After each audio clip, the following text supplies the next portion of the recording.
And a short time ago, I spoke via satellite phone to ABC correspondent Sally Sara, who's in southern Afghanistan.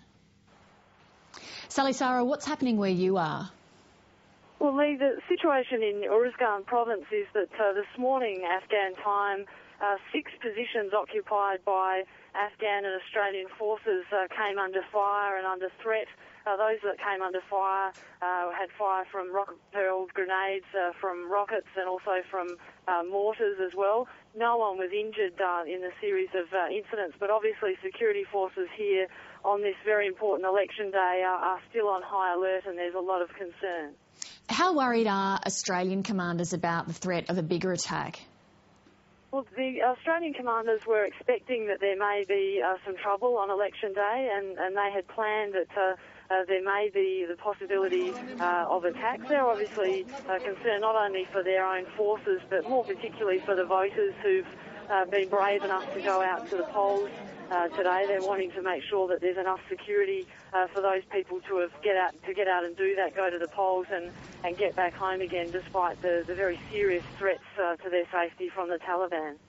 And Sally, have you heard where you are how the voter turnout was?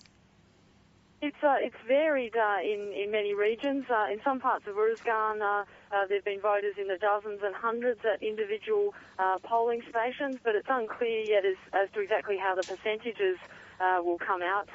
The Australian Commander, Lieutenant Colonel Peter Connolly, was saying, look, regardless of the percentages, it's important to keep in perspective that in Australia, if voters were told that they could perhaps be killed or have their voting finger cut off for the mere act of casting their vote, that probably no one would turn out. So the fact that there has been a reasonable turnout in some areas is significant in itself, but I think it's going to take quite a long time before we get a full sense of just how many people have the courage to go and vote today.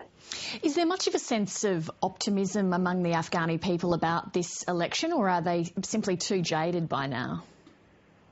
It's really hard to tell. Some people were very excited and optimistic yesterday when I spoke with them. Others are not entirely sure of the process and their part in it. Here in Uruzgan, approximately 95% of the people here can't read and write, so some had completely missed the registration process. Others were unsure about exactly what was happening, and also the backdrop of just extreme poverty in a province like this. People are very weighed down with the mere act of survival. So democracy holds a very special place in the hearts of many people in this country, but many others are just trying to survive and not wanting to take the risk of leaving home today to cast a ballot in a process that may seem very, very distant from them. OK, Sally Sara, our correspondent on the ground, take care of yourself there. Thank you very much.